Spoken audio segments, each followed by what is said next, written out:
I am Joshua, 24 years old, and my entire family threw a massive graduation party for my older brother, Samuel, and completely intentionally forgot to invite me. Before I tell you about the absolute media storm that exposed their lies to our entire town, let me know where you are watching from in the comments.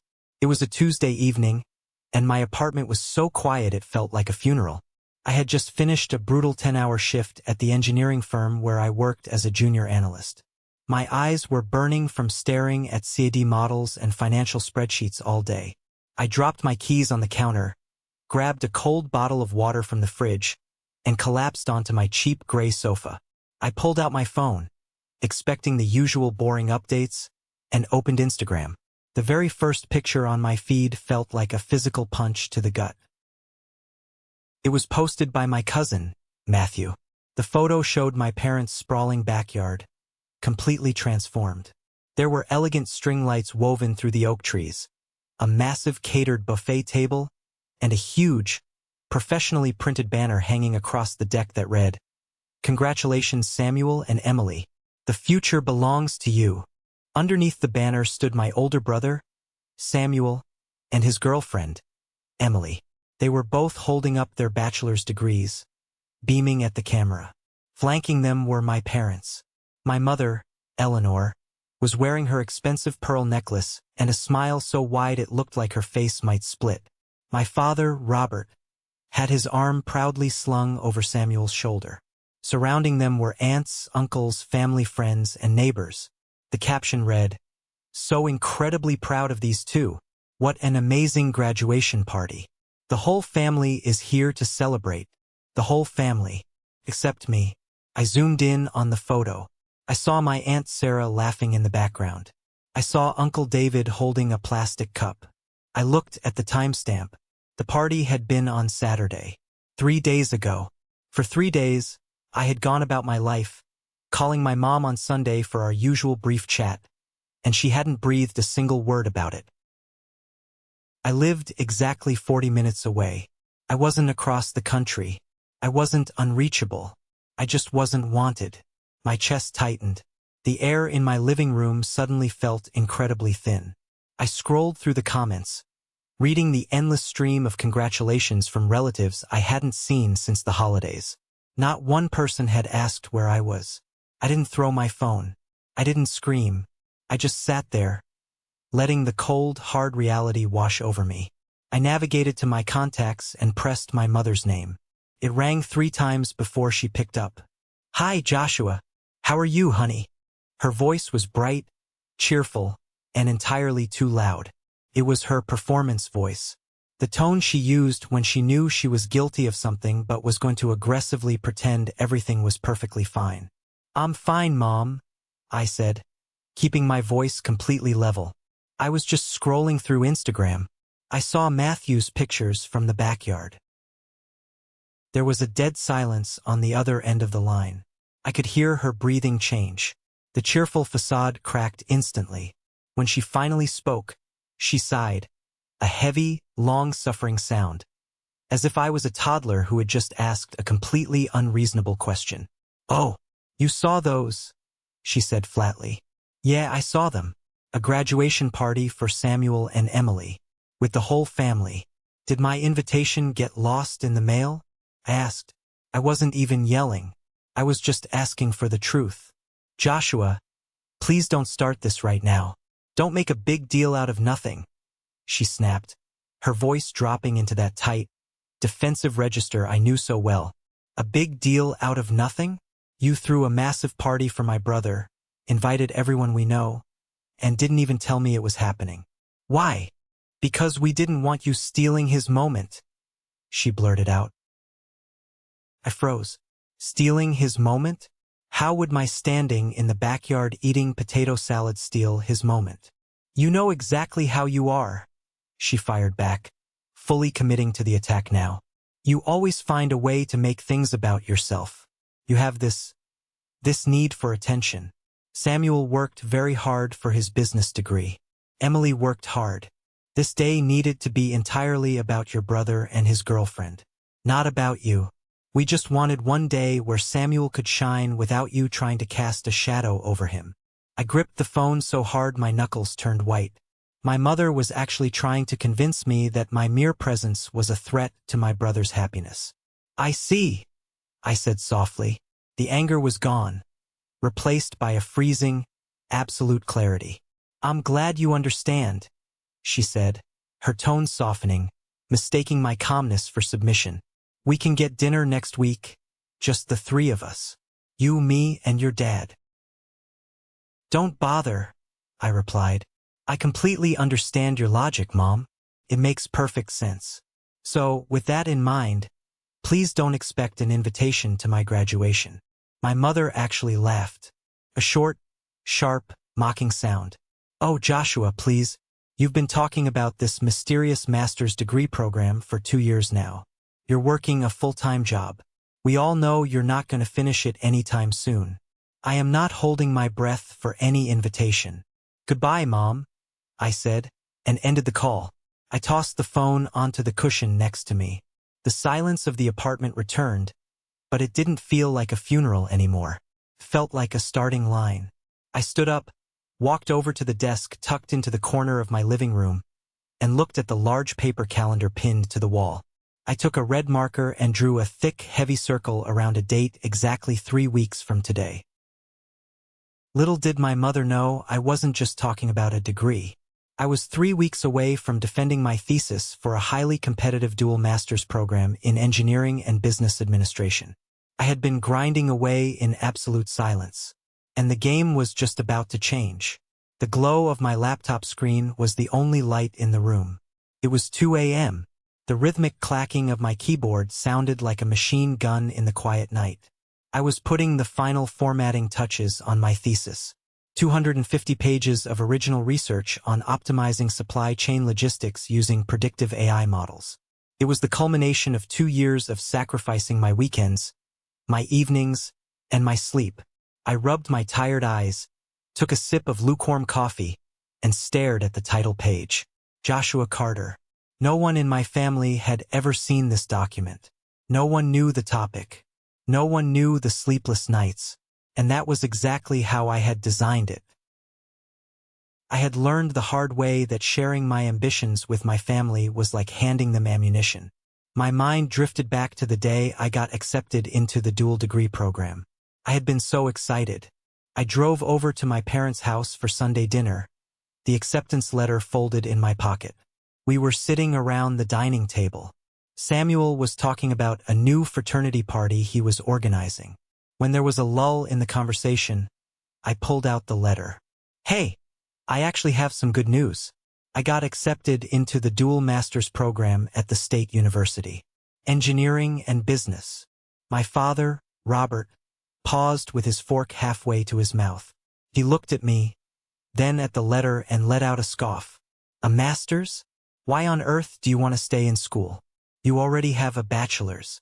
You're just wasting money on degrees nobody cares about. We already drained the college fund for you and your brother. If you think I'm paying a dime for this..." "I'm paying for it myself, Dad," I had interrupted quickly. "I'm keeping my job. I'll do it in the evenings." "Suit yourself," he muttered, returning to his steak. "But don't come crying to me when you're burned out and broke. Real life is about making money, Joshua, not reading textbooks." Samuel had smirked from across the table. "Yeah, bro, keep hiding in the library. Leave the real world to us." That was the last time I mentioned my tuition or my classes to my father. But it wasn't just the academics. It was everything. A year into the program, I was grinding so hard at the engineering firm that my boss noticed. They offered me a promotion to junior analyst, a role that usually required 3 years of experience. I got it in 1. I made the mistake of mentioning the promotion to my mother over the phone. "Oh, a promotion? That's nice, honey," Eleanor had said. Her voice lacked any real warmth. Though Susan at the country club was just telling me how companies these days are desperate to fill their diversity and inclusion quotas. They just promote young people to make the company look modern. But still, good for you for being in the right place at the right time. She had managed to take my 80-hour work weeks and attribute my success to a corporate quota. It was a masterclass in passive-aggressive destruction.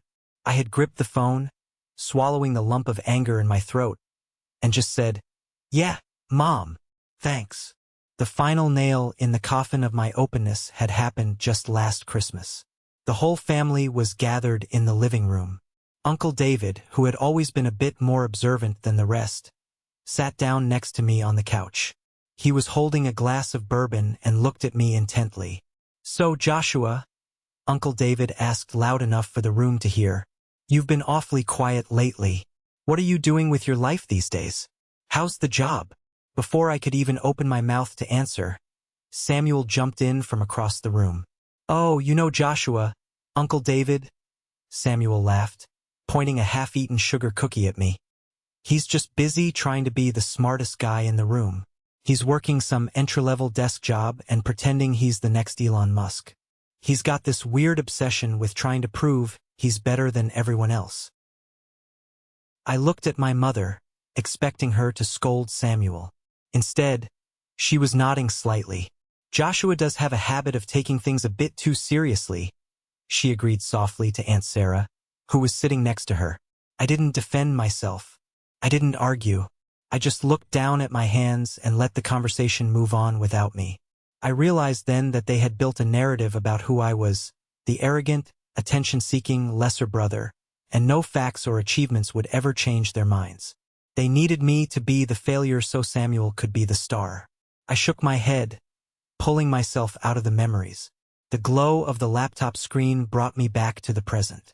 I hit save on the document and closed the lid. The graduation party for Samuel had just been the loudest confirmation of what I had known for years. I was entirely alone in this family, but I wasn't going to let them take this achievement from me.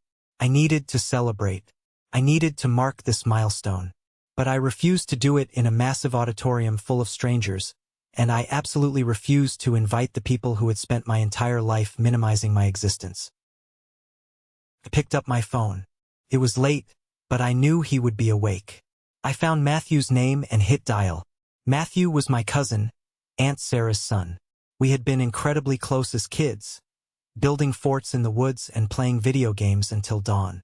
We had drifted a bit during college, but whenever we saw each other, the old bond was instantly there. He was one of the few people in the family who didn't look at me through my parents' distorted lens. He picked up on the second ring. "Hey man, you're up late. Everything okay?" "Hey Matt." "Yeah, everything is fine," I said, my voice steady. "Listen, I need to ask you a massive favor, but it has to stay completely between us. Robert, Eleanor, and Samuel cannot know about this." "Okay," Matthew said, his tone instantly shifting from casual to serious. "You know I've got your back. What do you need?" "I'm defending my master's thesis in a few weeks. I'm graduating," I told him, "and I want to throw a party. But I need your help to organize it, and I need you to help me make sure the right people are there, and the wrong people aren't." There was a brief pause on the line. Then Matthew said exactly what I needed to hear. "Say less. Let's meet for coffee tomorrow. We have work to do." The Bellwood Cafe smelled intensely of roasted espresso beans and rainy Tuesday mornings. I sat at a small corner table, nursing a black coffee, watching the door. Matthew walked in precisely at 10 a.m., shaking the light drizzle off his jacket. He spotted me, gave a quick wave, and slid into the wooden booth opposite me. "All right," Matthew said, leaning forward and resting his elbows on the table. "Talk to me. You sounded intense on the phone last night. Master's degree? Man, I didn't even know you were still in school. That's huge." I offered a small, tight smile. "Thanks. Dual masters, actually. Engineering and business. I defend the thesis in 2.5 weeks." Matthew whistled low. "Dude, that is insane. Why have you kept this a secret? Aunt Eleanor and Uncle Robert should be screaming this from the rooftops." I stared into my black coffee, watching the dark liquid swirl. "They don't care, Matt. And they weren't exactly busy planning a parade for me. Did you notice who wasn't in any of the photos you posted from Samuel's party?" Matthew's face fell. The realization hit him like a physical blow. "Wait, you weren't there. I honestly thought you had to work." Or you were traveling for the firm. He looked genuinely horrified. Josh, I am so sorry for posting those. I had no idea you weren't invited. Don't apologize for posting them, I said firmly. If you hadn't, I wouldn't have even known it happened. I called my mom about it. She explicitly told me I wasn't invited because they didn't want me stealing Samuel's moment. Matthew's jaw dropped. She actually said those exact words? Word for word. Matthew reached into his pocket and pulled out his phone. His thumbs flew rapidly across the screen. His expression darkened, his brow furrowing in deep anger. He spun the phone around and pushed it across the table toward me. You need to read this, he said, his voice hard.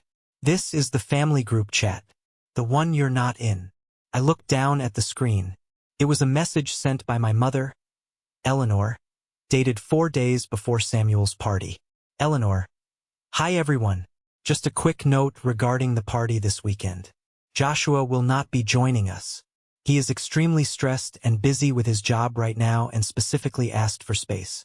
Please do not call or text him this weekend, as he really needs quiet time to focus and doesn't want to be disturbed. Let's all focus on celebrating Samuel. I read the words 3 times. A cold, heavy sensation settled in my stomach. She hadn't just forgotten to invite me. She hadn't just made a passive decision to exclude me. She had actively orchestrated my isolation. She had lied to our entire extended family to ensure that not a single person would accidentally ruin her perfect lie by reaching out to me. It was calculated, malicious sabotage. I pushed the phone back to Matthew. My hands were shaking slightly, not from sadness, but from pure, unadulterated rage. She lied. I whispered. She manipulated all of us? Matthew corrected, his voice laced with disgust. I am so incredibly angry right now, Josh. Tell me what we're doing. Because we are going to throw you the best damn party this town has ever seen. We spent the next 2 hours mapping out the strategy. Matthew, who worked in event planning, knew all the venues in town. He took charge of logistics. We drafted a guest list. It wasn't about family duty. It was about genuine connection. We listed the aunts, uncles, and cousins who had actually checked in on me over the years. We added my friends from undergrad, my supportive colleagues from the firm, and my academic advisors.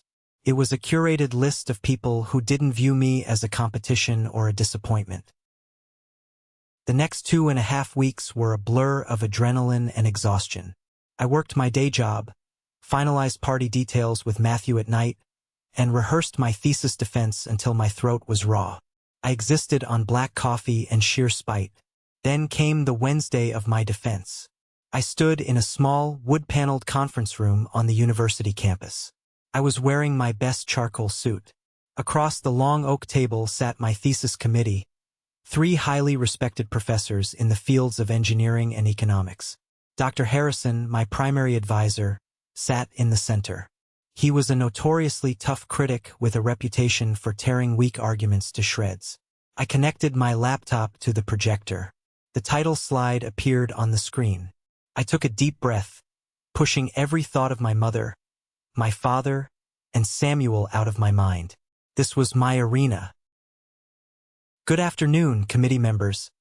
I began, my voice clear and steady. Today, I will demonstrate how the integration of localized AI predictive modeling can reduce supply chain friction by up to 22% in mid-sized manufacturing firms. For the next 45 minutes, I didn't stumble once. I presented the data, the algorithms, the economic impact analyses. When I finished the formal presentation, the questioning began. They didn't go easy on me. They grilled me on the methodology, pushed back on the economic variables, and challenged the scalability of my models. But I had lived and breathed this data for 2 years.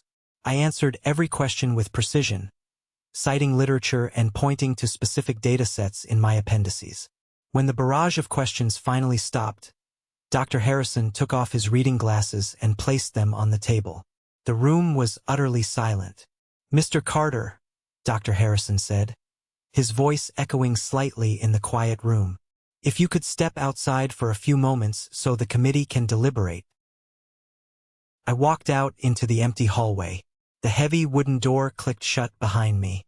My heart was pounding against my ribs like a trapped bird. 10 minutes passed. Felt like 10 hours. Finally, the door opened. Dr. Harrison gestured for me to come back inside. I stood before the table. Dr. Harrison looked at his colleagues, then back at me. A rare, genuine smile broke across his usually stern face. "Joshua," he said warmly, "congratulations. You have passed your defense with flying colors. Not only that, but the committee is in unanimous agreement that this is one of the most robust, innovative, and commercially viable pieces of graduate research we have seen in the last decade." I let out a breath I didn't know I was holding. "Thank you, Dr. Harrison. Thank you all." As I was packing up my laptop, Dr. Harrison approached me. He lowered his voice. "Joshua, I want to talk to you next week. I have some contacts at the local business journal. They cover emerging tech and local industry innovations. I want to pitch your research to them for a feature article. The public needs to see this. The industry needs to see this." I zipped my laptop bag, a slow smile spreading across my face. "I would be honored, Dr. Harrison. Truly." I walked out of the building into the late afternoon sun. The storm hadn't just begun. I was currently riding the lightning. The silence from my parents' house was deafening. It had been nearly 3 weeks since the phone call with my mother, and my phone hadn't registered a single text or missed call from Eleanor, Robert, or Samuel. They had successfully discarded me to focus entirely on Samuel's post-graduation life, and they were perfectly content living in a reality where I simply didn't exist. It was exactly what I wanted. The quiet allowed Matthew and me to work completely under the radar. Matthew had outdone himself. He managed to secure a beautiful, exposed brick event space downtown, right above a popular artisan bakery. It had massive industrial windows overlooking the city, polished hardwood floors, and enough space to comfortably hold 50 people. It wasn't the sprawling, ostentatious backyard barbecue my parents threw. It was intimate, sophisticated, and entirely mine. We were reviewing the catering menu in my apartment on a Thursday night, just 2 days before the party, when my phone buzzed violently on the coffee table. The caller ID flashed a name that made my blood run cold. Grandma Margaret. Margaret was my father's mother. She was a formidable, sharp-tongued woman who lived 3 states away. She was the matriarch of the family, known for her brutal honesty and her absolute intolerance for foolishness. She scared my father, and she absolutely terrified my mother. I looked at Matthew wide-eyed. "It's my grandmother." Matthew winced. "Don't answer it. If she knows, the gig is up. If I don't answer, she'll just keep calling," I said, swiping the green button and putting it on speakerphone. "Hi, Grandma. Joshua David Carter." Her voice snapped through the speaker, sharp as a whip. There was no polite greeting. "I have just spent the last 20 minutes on the phone with your Aunt Sarah. I demanded to know why she sounded so guilty when I asked about you. Care to explain why I am just now finding out that you were deliberately excluded from your own brother's graduation party?" I sighed, rubbing my temples. "Grandma, it's fine. Really. Mom said they didn't want me stealing Samuel's moment." Stealing his moment? What utter garbage.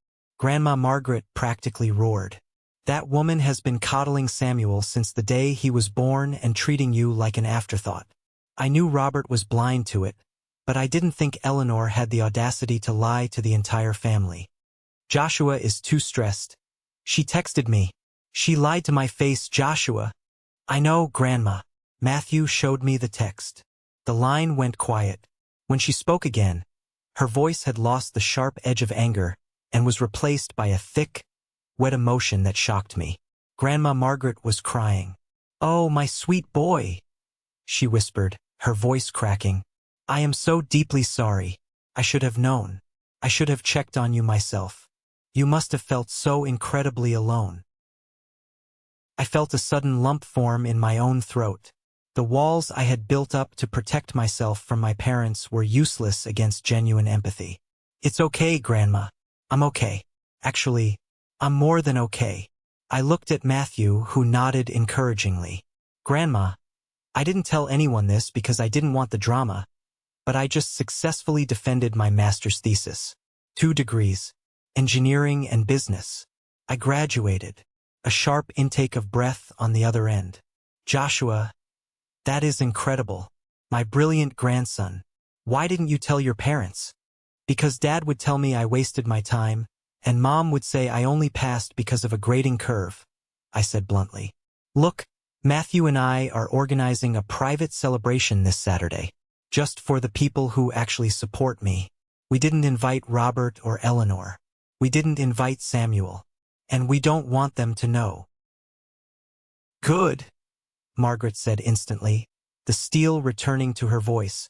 Do not let those toxic fools ruin your achievement. Now listen to me carefully. I am logging into my bank account right now. I am wiring Matthew $5,000. You will use that to pay for the venue, the best food in town, and top-shelf liquor. You will not spend a dime of your own money. Grandma, no, you don't have to do that. I am an 80-year-old woman, Joshua.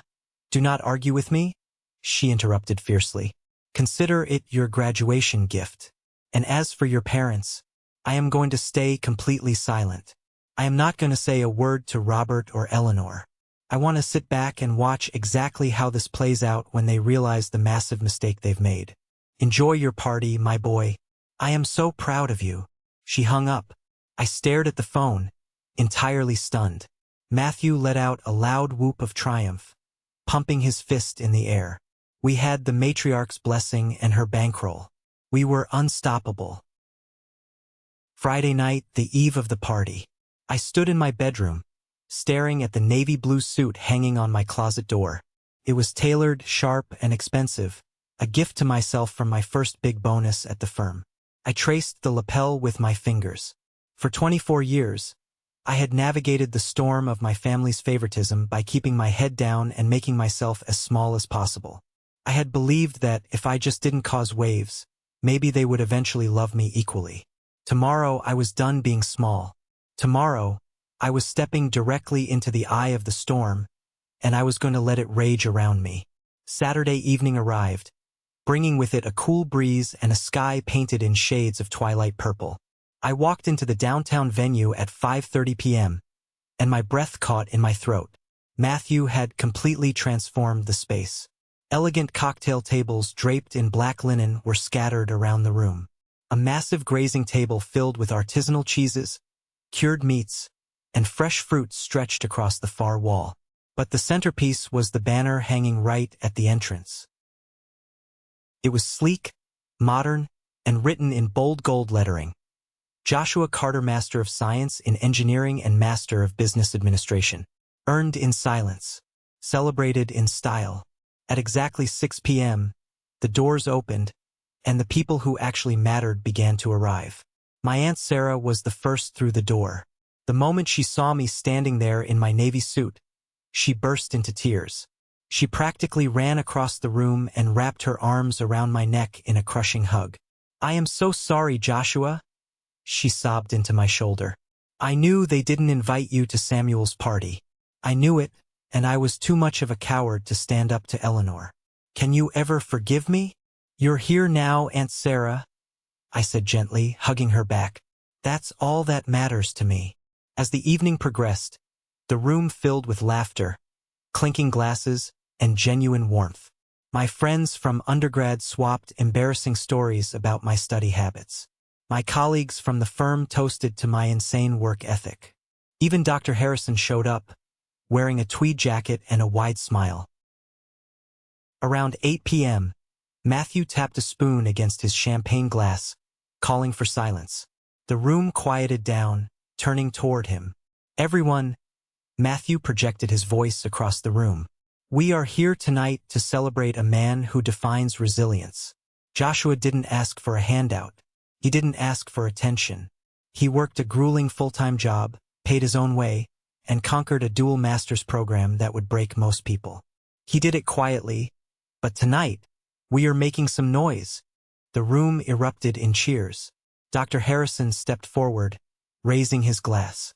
I have supervised hundreds of graduate students in my career, Dr. Harrison said, his authoritative voice carrying easily. Joshua Carter is, without a doubt, one of the most brilliant analytical minds I have ever had the pleasure of teaching. His research is going to change industry standards. To Joshua, the crowd echoed. Matthew grabbed my shoulder and pulled me over to the entrance, right underneath the massive gold banner. He rallied Aunt Sarah, my friends, and my colleagues to squeeze into the frame. "Smile, Josh," Matthew yelled, holding up his phone. Click. I watched as Matthew immediately opened his Instagram. He attached the photo, tagged my account, and typed the caption. "Celebrating real, hard-earned achievements tonight. Massive congratulations to my cousin Joshua on his incredible dual master's degrees. You are an absolute legend. Hashtag earned not given hashtag the real MVP." He hit post. The digital bomb was planted. But I had no idea that an even bigger bomb was waiting to detonate the next morning. Sunday morning. I woke up at 9 a.m. in my apartment, my head slightly pounding from the champagne, but my spirit feeling lighter than it had in my entire life. I reached for my phone on the nightstand to check the time. My screen was a chaotic wall of notifications. 47 missed calls. 112 unread text messages. 14 voicemails. My stomach dropped for a fraction of a second, instinctual panic setting in. I unlocked the phone. The messages were a tidal wave from my parents, Samuel, and relatives who hadn't been at the party. But amidst the frantic texts from my mother, there was an email from Dr. Harrison. The subject line read, "Check the front page of the Business Journal." I sat bolt upright, grabbed my laptop, and navigated to the local business news website. There it was, right at the very top of the homepage. A massive headline staring back at me. Local analysts' groundbreaking AI research poised to revolutionize supply chain economics. Right beneath the headline was a high-resolution photo of me, standing in front of my presentation slides during my thesis defense, looking sharp, focused, and completely in command. The article detailed my dual degrees, my current role at the engineering firm, and quoted Dr. Harrison praising my genius-level analytical frameworks. It wasn't just on Matthew's Instagram. It was public news. The entire city, including every single person who had attended Samuel's party, now knew exactly what I had been doing while my family was busy ignoring me.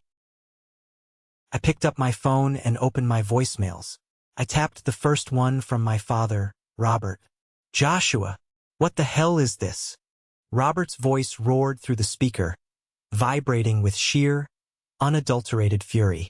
"I am getting calls from the guys at the golf club asking why I didn't tell them my son was a genius featured in the paper. Why the hell didn't you invite us to your graduation party? Matthew's post is making us look like terrible parents. You are selfish, arrogant, and ungrateful. You owe us an apology immediately." I deleted it. Next voicemail. It was my mother. "Joshua, please, pick up the phone." Eleanor's voice was weak, gasping, and frantic. "Your father had to rush me to the emergency room. I saw the newspaper. I saw Matthew's post. I thought I was having a heart attack, Joshua. My chest. How could you humiliate me like this? How could you exclude your own mother? Call me back." Spoiler alert. It wasn't a heart attack. It was a panic attack induced by the sudden, terrifying realization that her perfect public image was completely shattered. Just as the voicemail ended, my phone started vibrating in my hand. "Incoming call, Mom." I took a deep, steadying breath, letting the anger evaporate, leaving behind only icy resolve. I pressed answer and brought the phone to my ear. "Joshua!" she practically screamed, sobbing hysterically. "How could you do this to us? How could you let us find out about your degrees from a newspaper? Why would you throw a party and not invite your own family? You made us look like monsters to the entire town." I let her cry. I let her hyperventilate into the receiver for a full 30 seconds. I didn't interrupt. I just listened to the sound of her narrative collapsing. When she finally paused to take a ragged breath, I spoke. My voice was calm, quiet, and completely devoid of emotion. "Do you remember our phone call 3 weeks ago, Mom?" I asked. What does that have to do with anything?" I am in the hospital, she deflected wildly. I called you, asking why I wasn't invited to Samuel's party. Do you remember exactly what you told me? I pressed, my voice hardening just a fraction. Silence on the other end. She remembered.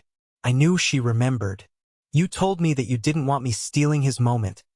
I repeated her words slowly, letting them hang in the air. You said I needed to let Samuel shine without me casting a shadow. You said my presence was a distraction. Joshua, I didn't mean it like that. I was just... So, I took your advice, Mom. I cut her off smoothly. I made absolute sure that I didn't steal Samuel's moment. And I made sure that you couldn't steal mine. You got exactly what you asked for. A graduation party without me. You are punishing us. You are tearing this family apart, she wailed, her voice reaching a shrill crescendo. No, Mom, I'm not tearing anything apart.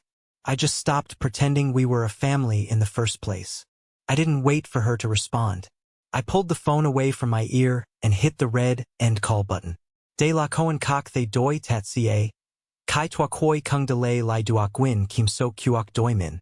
Kam on ban de kien and kung tua den day. Ban that tuet voi. Lay jup toi like video va ben luan so one ben dui. De toi beat ban de dong han kung toi toi day. Junai kong chi jup nu nuoi han tim thay ka chuyen nai. Makan cho toi beat rang and hung tre niam qua toi ko wai nia voi ai do. Suung ho qua ben la dong luk lan not de toi tip tuc chia se and hung fan kan lai qua han trin nai. The immediate aftermath of dropping that verbal bomb on my mother was chaotic, but strangely entirely detached. I sat in my apartment, watching the text messages flood in, feeling like a scientist observing an experiment through thick safety glass. My brother, Samuel, was the first to go on the offensive. A string of rapid-fire texts lit up my screen. Samuel, you absolute psycho. Are you happy now? You completely ruined the buzz from my graduation. Samuel, Mom is having a meltdown because of you. You purposely waited to release that article to upstage me. Samuel, nobody even cares about your nerdy research anyway. You're just desperate for attention. You're pathetic. I read the texts, a wry smile touching my lips. Samuel wasn't angry that I had been excluded. He was angry that my achievement, which was quantitatively and qualitatively harder to earn than his standard business degree, had publicly eclipsed his. He was suffering from the sudden, jarring loss of his status as the golden child in the eyes of our extended network. I didn't type a single word in response. I swiped left on his contact and hit block. 10 minutes later, my phone rang. It was Uncle David. The same Uncle David who had sat next to me at Christmas and allowed Samuel to publicly mock my career. I debated ignoring it, but curiosity won out. Hello, Uncle David. Joshua, my boy, Uncle David began, his voice adopting a smooth, conciliatory tone. He sounded exactly like a sleazy lawyer trying to negotiate a settlement out of court. Listen, things have gotten entirely out of hand here. Your mother is an absolute wreck. Your father is pacing the house, threatening to disown you. They can't disown me, David. I don't take their money, and I don't live in their house, I replied flatly. Now, Joshua, be reasonable, David continued, lowering his voice as if imparting great wisdom. Yes, they made a mistake not inviting you. It was an oversight, but this public stunt you pulled, embarrassing them in the newspaper, that's going too far. You need to be the bigger person here. I need you to drive over to the house, apologize for the public nature of your party, and smooth things over for the sake of family peace. I closed my eyes, shaking my head in disbelief. An oversight? Mom sent a text to the entire family ordering them not to contact me so I wouldn't find out. That's not an oversight. That's a conspiracy. And you went along with it. I am just trying to keep the family together, Joshua, David said, his smooth tone cracking, revealing irritation. No, you're trying to keep the family quiet, I corrected him. You don't care that they hurt me. You only care that the neighbors are gossiping about it. I'm not apologizing for my own success. Do not call me about this again. I hung up and blocked his number, too. The house cleaning had officially begun. I was excising the tumors one by one. Monday morning arrived, and I walked into the engineering firm expecting business as usual. I was wrong. The moment I stepped out of the elevator onto my floor, the entire open-plan office erupted into applause. My colleagues, the ones who had been at the party, had spread the news. A copy of the business journal was pinned to the central bulletin board. I felt my face heat up, a mixture of embarrassment and overwhelming gratitude. Before I could even make it to my desk, my manager intercepted me. "Joshua, Mr. Sterling wants to see you in his office. Right now." Mr. Sterling was the CEO of the firm. I had only spoken to him twice in the entire year I had worked there. My stomach gave a nervous flutter as I walked down the executive hallway and knocked on his heavy glass door. "Come in, Carter," his booming voice called out. I opened the door. Sterling, a formidable man in his 60s, was sitting behind his massive mahogany desk. A copy of the business journal was resting directly in front of him. He looked up, peering at me over his reading glasses. "Sit down, Joshua," he instructed, gesturing to the leather chair opposite him. I sat, keeping my posture rigid.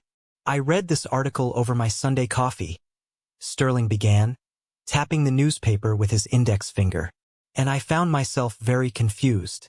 I asked myself, why is one of my junior analysts publishing groundbreaking supply chain predictive models? And why the hell am I reading about it in the news instead of on my own desk?" "Sir, I was completing the research for my academic thesis. I didn't want to presume it was ready for corporate implementation until the academic committee validated it," I explained carefully. Sterling let out a loud, barking laugh. "Validated? Son, this isn't just validated. This is highly marketable. I spent the morning on the phone with our logistics division. We want to run a pilot program using your models on the new Chicago contract." I stared at him, my brain struggling to process the speed at which this was happening. "The Chicago contract? Sir, that's our biggest account." "Exactly," Sterling said, leaning forward, "and I don't want a junior analyst running it. Effective immediately, you are receiving a promotion to senior systems architect. You will head the implementation team for this pilot." He slid a manila folder across the desk toward me. "Inside is your new contract. It comes with a massive bump in salary, stock options, and direct reporting line to me. You've proven your worth, Carter. Now I'm paying for it." I opened the folder. The number printed under the salary section was staggering. It was more money than my father made in a year. It was absolute, undeniable financial freedom. "Thank you, Mr. Sterling.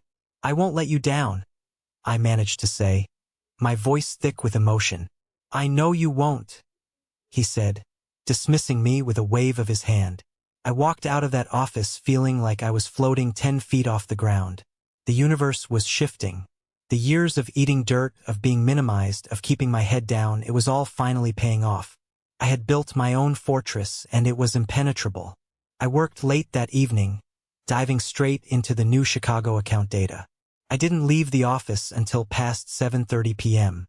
I drove home, ordered a massive pizza just for myself, and collapsed onto my couch, staring at the ceiling with a smile plastered across my face. The peace, however, was about to be interrupted. At exactly 8:15 p.m., a sharp, heavy knock echoed through my apartment. I frowned, pausing the TV. I wasn't expecting Matthew, and the delivery guy usually texted. I walked over to the door and peered through the peephole. My breath hitched. Standing in the dimly lit hallway were my parents, Robert and Eleanor. They didn't look like the proud, glowing parents from Samuel's graduation photo. My father's face was drawn, his shoulders slumped in his wrinkled coat. My mother looked 10 years older, her eyes red-rimmed and puffy, clutching her designer purse to her chest like a shield. They had lost control of the narrative. They had lost the support of the extended family thanks to Grandma Margaret's impending wrath. And now they had come to my door. The storm hadn't subsided completely. It had just moved from the public arena right to my front doorstep. I took a deep breath, unlocked the deadbolt, and pulled the door open. I stood in the doorway of my apartment, my hand resting heavily on the brass doorknob. The hallway lighting cast long, harsh shadows across my parents' faces. Robert, my father, a man who had spent his entire life projecting an aura of absolute authority and unshakable confidence, looked entirely diminished. His shoulders, usually pulled back in a posture of superiority, were slumped forward. Eleanor, my mother, looked even worse.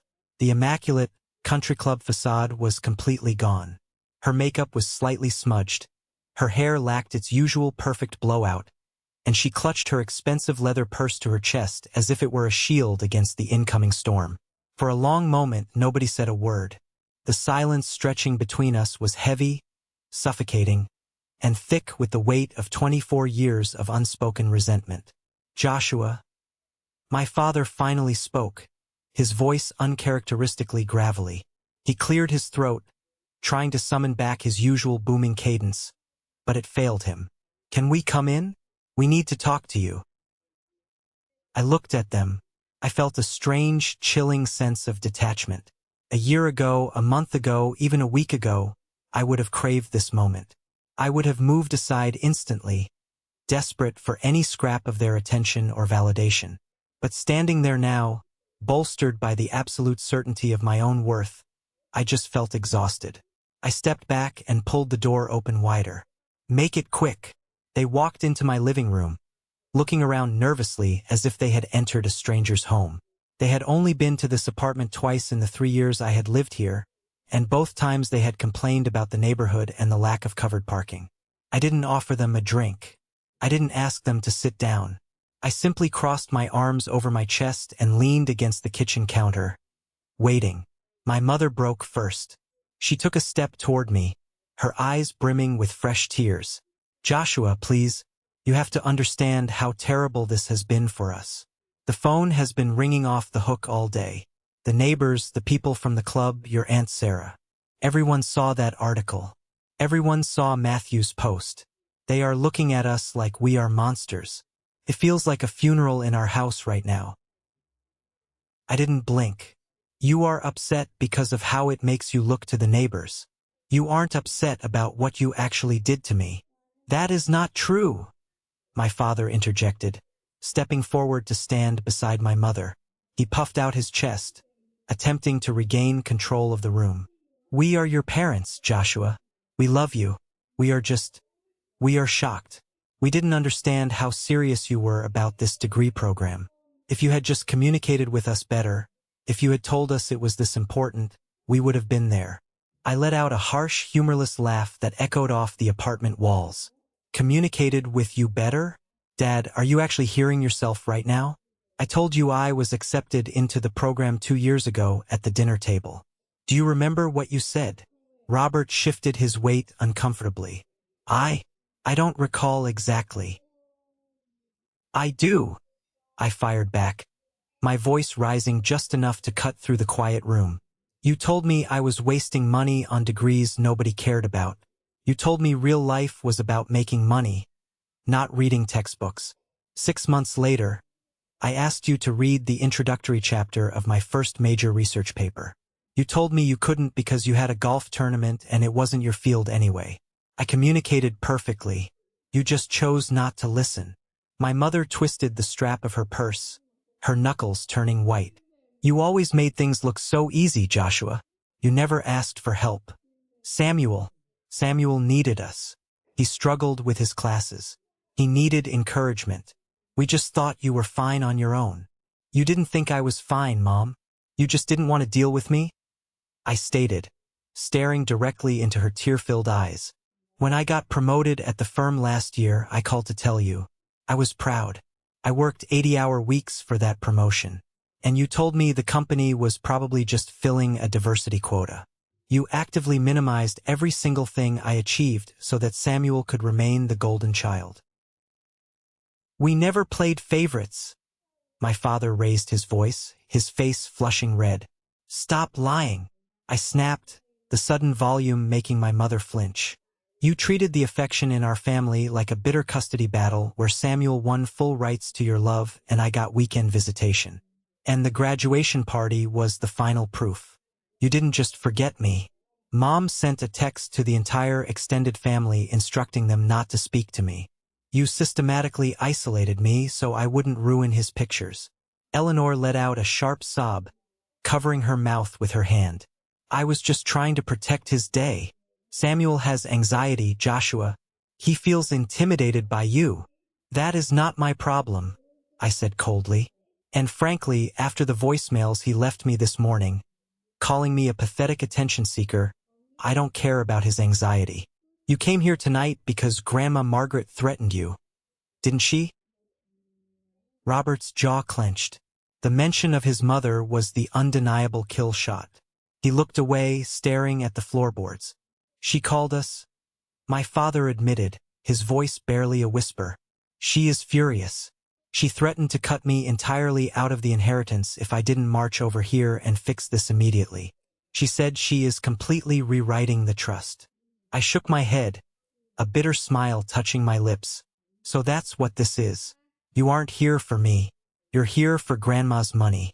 You're here to save your reputation at the country club. No, Joshua, please, my mother cried out, reaching a hand toward me. We're done here, I said, pointing toward the door. I appreciate the visit, but an apology forced by the threat of losing an inheritance isn't an apology. It's a transaction, and I'm not buying it. Get out of my apartment. My father opened his mouth to argue, but the look in my eyes stopped him cold. He swallowed hard, placed a trembling hand on my mother's back, and guided her toward the door. They walked out into the hallway, completely broken, the door clicking shut solidly behind them. I locked the deadbolt. I walked to the kitchen, poured myself a glass of water, and drank it down. I expected to feel sad. I expected the familiar, heavy ache in my chest that always followed a fight with my parents. But there was nothing, just a vast, quiet, incredibly liberating emptiness. The weeks rolled by, leading into November. The air grew crisp and biting, the leaves turning brilliant shades of orange and red.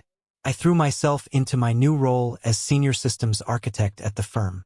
I was leading a team of 5 people, implementing the predictive models from my thesis into the massive Chicago logistics contract. My new salary allowed me to move out of the cramped apartment and into a beautiful, spacious loft downtown with floor-to-ceiling windows and exposed brick. I was thriving. Thanksgiving approached, a holiday that historically filled me with dread. Usually, it meant sitting at the end of my parents' massive dining table, listening to Samuel brag about his entry-level marketing job while my mother fawned over him and my father poured him premium scotch. This year, I didn't even get an invitation, and I didn't want one. Instead, I hosted my own Thanksgiving. Matthew, Aunt Sarah, Dr. Harrison, and a few close friends from the firm came over to my new loft. We cooked a massive turkey, opened several bottles of expensive wine, and spent the entire afternoon laughing until our sides hurt. There was no tension. There was no walking on eggshells. It was pure, unadulterated joy. Around 5 p.m., while we were cutting into a pumpkin pie, Matthew's phone buzzed violently on the kitchen island. He picked it up, glanced at the screen, and his eyes widened to the size of saucers. "Oh my God," Matthew whispered, a massive grin spreading across his face. He looked up at his mother, Aunt Sarah, and then at me. "It's a text from Uncle David. He's at the main family dinner at your parents' house." Aunt Sarah gasped, putting her hand over her mouth. What happened? Did Eleanor burn the turkey? Worse, Matthew chuckled darkly. Grandma Margaret showed up. My jaw dropped. Grandma Margaret never traveled for Thanksgiving. She hated the cold weather. "Read it, Matt. Now," I demanded. Matthew cleared his throat and began reading Uncle David's frantic text message aloud to my living room. Absolute disaster. Margaret flew in unannounced. She sat at the head of the table. Before Robert could even carve the turkey, she stood up and demanded silence. She looked right at Eleanor and said, "I hope you enjoy this meal, Eleanor, because it's the last one I will ever eat under your roof." Then she looked at Samuel and told him he was a spoiled, mediocre brat who couldn't hold a candle to his brother's intellect. She told Robert that unless he underwent serious therapy to figure out his catastrophic failures as a father, she was leaving every single penny of the family estate to charity. Eleanor started hyperventilating. Samuel stormed out of the house. The tension is so thick in here it feels like Robert and Eleanor are on the verge of a divorce. Send help. The loft erupted into roaring laughter. Aunt Sarah had tears streaming down her face, clutching her stomach. I leaned back in my chair, staring up at the ceiling, feeling a profound sense of cosmic justice. Grandma Margaret had delivered the ultimate reckoning, right over the cranberry sauce. But Samuel, true to his nature, couldn't just take the loss and walk away. He had to be the victim. He had to control the narrative. Later that evening, long after my guests had gone home and I was cleaning up the kitchen, Matthew sent me a link. It was a post on LinkedIn. Samuel had taken to the professional networking site to air his grievances, hoping to farm sympathy from the internet. I clicked the link. It was a long, rambling post, complete with a somber black and white selfie of Samuel looking distressed. The post read, "It breaks my heart to see what the corporate world has become. Today, hard work, loyalty, and standard business ethics are constantly overshadowed by flashy PR stunts and people willing to buy their way into the spotlight. I recently graduated with my business degree, a moment my family cherished. Unfortunately, some individuals, people very close to me who suffer from severe narcissistic tendencies, decided they couldn't stand not being the center of attention. They used their corporate connections to buy a front-page feature in the local business journal, actively trying to ruin my graduation week. It's a sad day when family members try to destroy each other for a few minutes of hollow fame. Keep grinding, real professionals. Don't let the toxic people dim your light." I read the post twice. He hadn't used my name, but anyone in our hometown or extended network knew exactly who he was talking about. He was accusing me of paying the business journal to publish my thesis to spite him. It was a desperate, pathetic lie from a desperate, pathetic man. For a split second, I felt the old urge to defend myself. I opened the comment box, my fingers hovering over the keyboard. I could destroy him right here. I could post the email from Dr. Harrison. I could post my transcript. But before I could even type a single letter, I refreshed the page. The comments section was already exploding, and I didn't have to say a word. The very first comment, pinned to the top by sheer engagement, was from Dr. Harrison himself. Dr. Arthur Harrison, PhD Chair of Engineering, State University. Mr. Carter, as the primary academic advisor to your brother, I find this post highly defamatory and entirely devoid of factual accuracy. Joshua did not buy his way into the business journal. His research was selected by the editorial board because his predictive models are mathematically flawless and represent a significant leap forward in supply chain economics. I personally pitched his thesis to the journalists because his brilliance deserved public recognition. I suggest you focus on your entry-level marketing duties rather than publicly showcasing your profound professional jealousy. It is not a good look for a recent graduate. I let out a loud bark of laughter. Dr. Harrison had brought an academic bazooka to a knife fight. But it didn't stop there. Right beneath Dr. Harrison's comment was another heavy hitter. Marcus Sterling, CEO, Sterling Engineering and Consulting. Young man, I am the CEO of the firm that employs your brother. We just promoted him to senior systems architect and gave him a massive salary increase strictly based on the undeniable merit of the research you are currently trying to discredit. If I ever caught one of my employees posting such a bitter, unprofessional, and libelous rant on a professional networking site, I would terminate their contract before they could pack their desk. Joshua is a spectacular talent. You would do well to take notes from him instead of tearing him down. Following those two devastating blows, my colleagues from the firm flooded the post. They dropped data points. They dropped links to the actual published research. They systematically dismantled Samuel's victim narrative piece by piece, exposing him to his entire professional network as a jealous, bitter liar. I sat back on my couch and watched the engagement numbers climb. 30 minutes later, I refreshed the page one last time. Error. This post has been deleted by the author. Samuel had panicked. He had tried to play the victim on a professional stage, and he had been publicly humiliated by industry titans. His attempt to ruin my reputation had only solidified my credibility and exposed his own toxic nature. I locked my phone, tossed it onto the sofa cushion, and walked over to the massive window looking out over the glittering city skyline. The storm was finally truly over. The chaotic winds of my family's dysfunction had blown themselves out, leaving me standing tall, completely untouched. I had broken the cycle. I was free. December arrived, blanketing the city in a thick layer of pristine white snow. The streets were lined with twinkling holiday lights, and the air smelled sharply of pine needles and roasting chestnuts. It was the week before Christmas, and the city was buzzing with frantic, joyful energy. I was walking through the aisles of an upscale grocery store near my new loft, pushing a cart filled with premium ingredients. Matthew and I were hosting a massive holiday dinner for our friends, and I spared absolutely no expense. I had a prime rib roast, expensive imported cheeses, truffles, and several bottles of vintage wine in my cart. My bank account was robust, my career was soaring, and my mind was incredibly peaceful. I turned the corner into the fresh produce section, reaching out to inspect a display of bright red pomegranates. As I looked up, I froze. Standing 10 feet away, examining a bruised apple, was my mother. For a second, my brain couldn't process the image.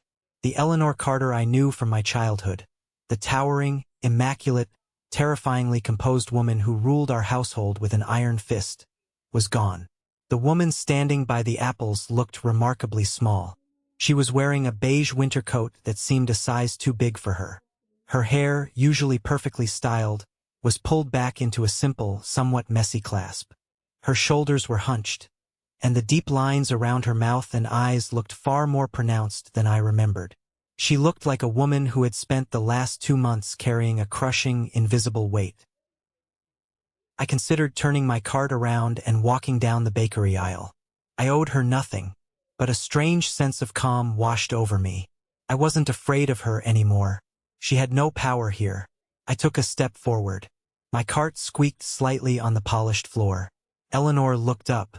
Our eyes met over a massive pile of Honeycrisp apples. Her breath hitched audibly. She dropped the apple she was holding, her hands flying to her mouth.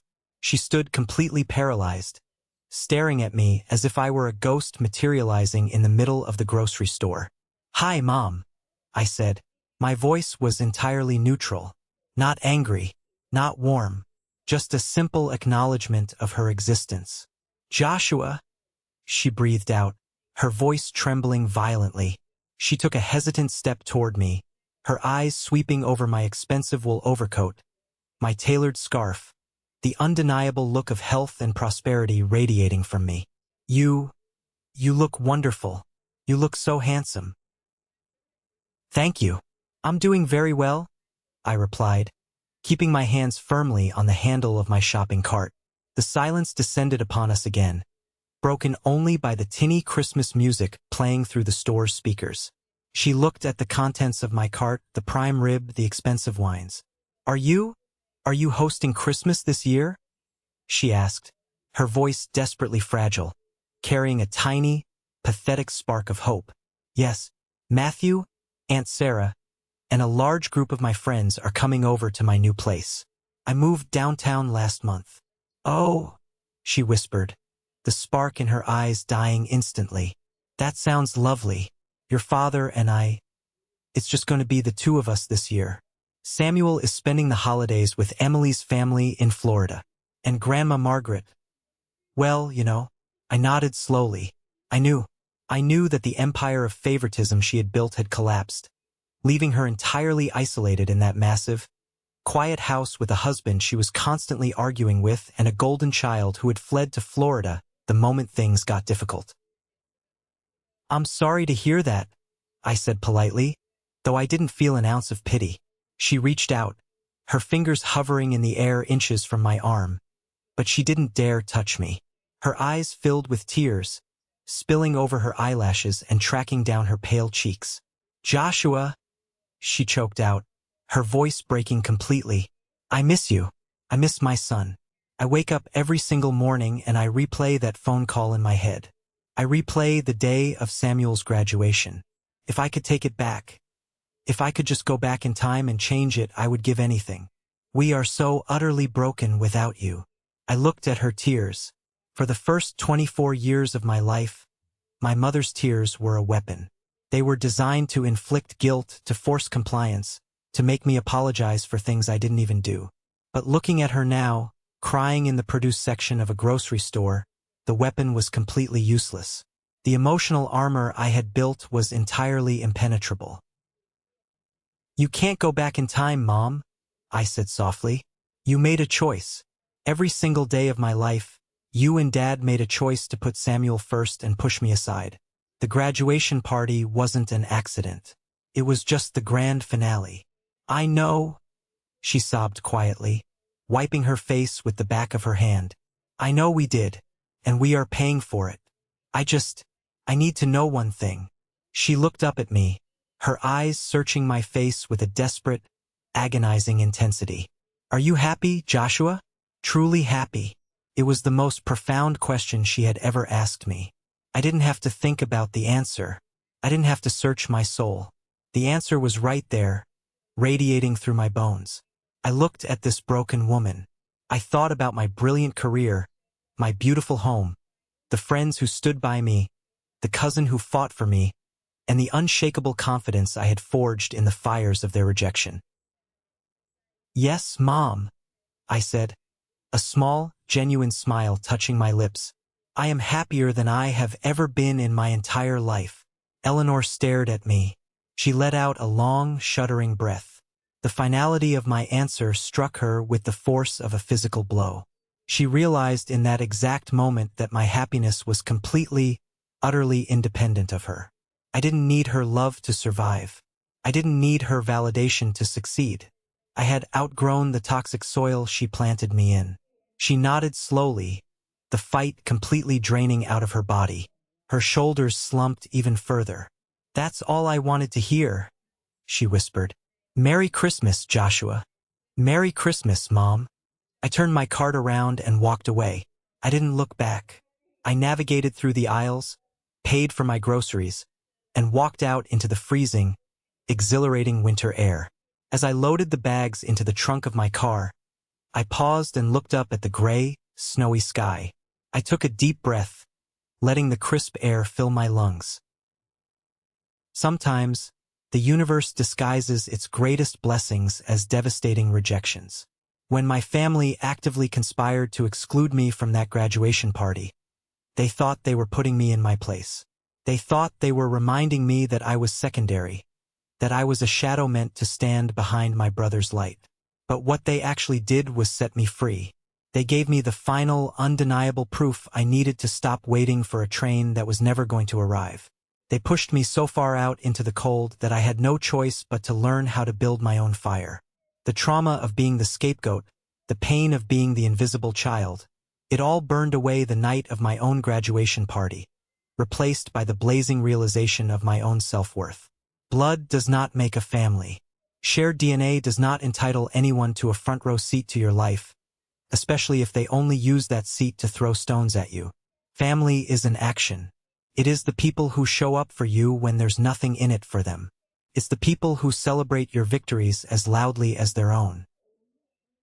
I got into my car, started the engine, and turned the heater on high. The radio was playing a cheerful holiday song. I merged onto the highway, driving toward my beautiful loft, my incredible friends, and a future that belonged entirely to me. I had survived the storm, and the sunrise was absolutely spectacular. Listen to me closely because this is the most important part of this entire video. If you are sitting there right now watching this and you feel like the black sheep of your family, if you constantly feel like you are walking on eggshells, shrinking yourself down, or begging for scraps of affection from people who are supposed to love you unconditionally, I need you to hear this truth. Their inability to love you is a reflection of their own brokenness, not your lack of worth. We are conditioned by society to believe that we must endure endless toxicity simply because it comes from our parents or our siblings. We are told to keep the peace and be the bigger person. But keeping the peace should never require you to declare war on yourself. The psychology of family scapegoating is deeply damaging. It programs you to believe you deserve the poor treatment. But you have the power to break that programming. You have the right to walk away from tables where respect is no longer being served. The greatest revenge is not anger. The greatest revenge is massive, undeniable success and complete, absolute emotional detachment. I want to hear from you. What is the biggest lesson you are taking away from my story today? Have you ever had to walk away from toxic family members to protect your own peace? Tell me your story in the comments below. Or, if this story simply resonated with you and reminded you of your own strength, just drop the word good in the comments so I know you are standing tall with me. Thank you so much for watching, for sharing my journey, and for being part of my true, chosen family here. Keep grinding, keep protecting your peace, and I will see you all in the next video.